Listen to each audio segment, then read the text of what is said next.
की वास्तविक पहचान तो उसके गुणों से ही होती है, न कि उसकी वास्तविक पहचान, उसकी वास्तविक खूबसूरती ब्यूटी पार्लर जाने से होती है। ये हमारे अंदर दिखना चाहिए, जो कि आंतरिक रूप से हमें सुंदर बनना पड़ेगा। हमारा अपना स्वरूप अद्भुत है। इसके लिए अज्ञानता रूपी छोटे मोटे जीवन के रुकावटों से हमें बाहर निकलना पड़ेगा।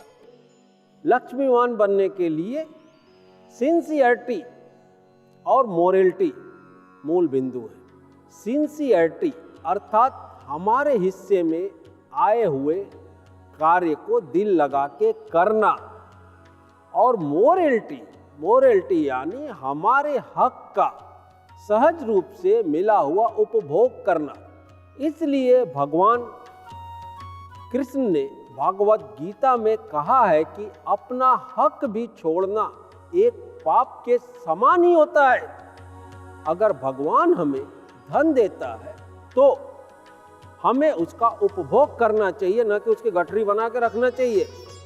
अगर हम उसका उपभोग करते हैं तो हमारे लिए अच्छा, अगर नहीं करते हैं तो वो स्वयं ही नष्ट हो जाता है। धन के तीन ही रूप होते हैं, या तो हम अपने ऊपर खर्च कर लें, या तो दान पुण्य में खर्च कर लें जो कि हमें अमर रखता है, या अगर ये दोनों भी नहीं करते हैं तो धन तो अपने आप स्वतः ही नष्ट हो जाता है।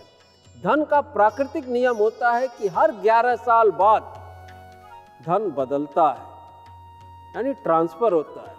जैसे कि अनाज हर 3 साल बाद दोबारा पैदा नहीं होता है, वैसे जैसे हर 7 साल बाद हमारे शरीर की कोशिकाएं बदलती हैं, वैसे ही ये धन का प्राकृतिक नियम है कि अगर भगवान हमें धन देता है हमारे अच्छे कर्मों के द्वारा तो उसका हम उपभोग करें।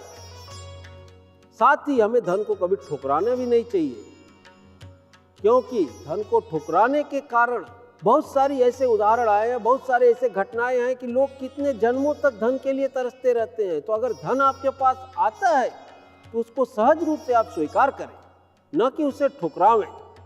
किसी भी जीव को किंचित मात्र भी दुख ना हो, ऐसा भाव करने से हमें पूर्ण सुख मिलता है।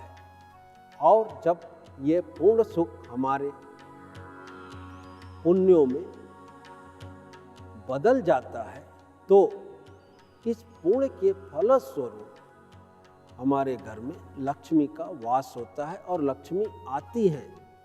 और दुख देने के भाव करने से हमें पाप पुण्य की प्राप्ति होती है, यानी कि पाप बनता है। यानी कि पाप और पुण्य कुदरती नेचुरल सिस्टम है। प्रत्येक जीव मात्र में भगवान का वास है। जड़ अचेतन दोनों में ही भगवान का वास है। किसी भी जीव को सुख देंगे या सुख देने की भावना करेंगे तो लक्ष्मी को सुख दिया कहा जाएगा, जिसके फलस्वरूप हमारे पुण्यों का विकास होगा, यानी कि प्राप्ति होगी। और जब हमारे को पुण्यों का प्राप्ति होगी, हमें पुण्य मिलेगा, तब हमें लक्ष्मी की प्राप्ति होगी।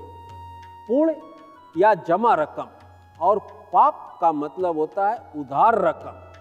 जमा रकम जब चाहे तब हम खर्च कर सकते हैं, और उधार रकम के लिए हमें सोचना पड़ता है।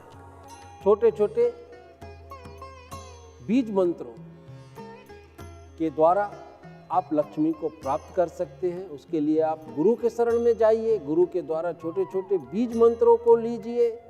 और लक्ष्मी का जो सबसे बड़ा बीज मंत्र होता है वह होता है श्रीम। श्रीम शब्द जो है लक्ष्मी जी का बीज मंत्र है, उससे ही लक्ष्मी जी की उत्पत्ति होती है। बीज के द्वारा जैसे पौधे का निर्माण होता है, वैसे ही श्रीम शब्द के उच्चारण के द्वारा हमें लक्ष्मी की प्राप्ति होती है। इसीलिए हमें जीवन में कम से कम रोज की प्रक्रिया में 3 बार श्रीम शब्द का 21 टाइम चैंट करना चाहिए या पढ़ना चाहिए जब भी हमें मौका मिले। उससे हमारे पास लक्ष्मी का फ्लो हमेशा बना रहेगा। और कभी भी लक्ष्मी की कमी हमें महसूस नहीं होगी। उनकी प्रतिभा, उनमें जो गुण, उनकी विद्वता को देख के मैं उनकी ओर खींचता चला आया और मुझे इतना अच्छा लग रहा है कि जब भी मैं कोई वजह से चिंतित रहता हूँ तो मैं उनको फ़ौरन फ़ोन करता हूँ, उनसे राय सलाह लेता हूँ और वो बिल्कुल सही बात, सही ज्ञान हमको देते हैं। ऐसा करना चाहिए, ऐसा है, उससे बहुत अच्छा होगा और वाकई अच्छा लग रहा है।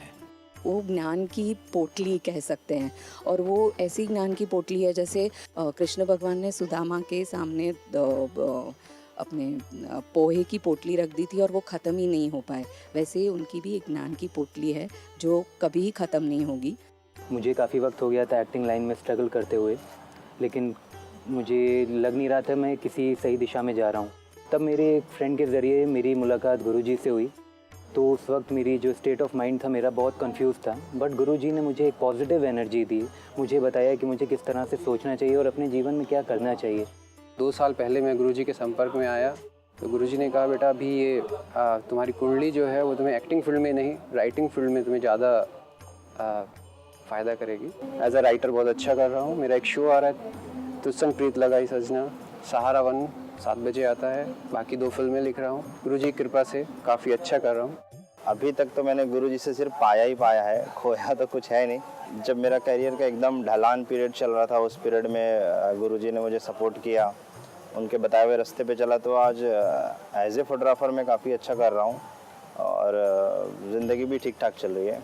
6 साल के एक्सपीरियंस में बोल सकता हूँ कि एक पिता जैसा हाथ मिला है मुझे उनका। मुझे कभी भी बॉम्बे में रह के ऐसा लगा नहीं कि मेरे पिता यहाँ पे नहीं है या मेरे पास परिवार नहीं है। गुरुजी मेरे पिता समान है और मैं पिता ही मानता हूँ उनको।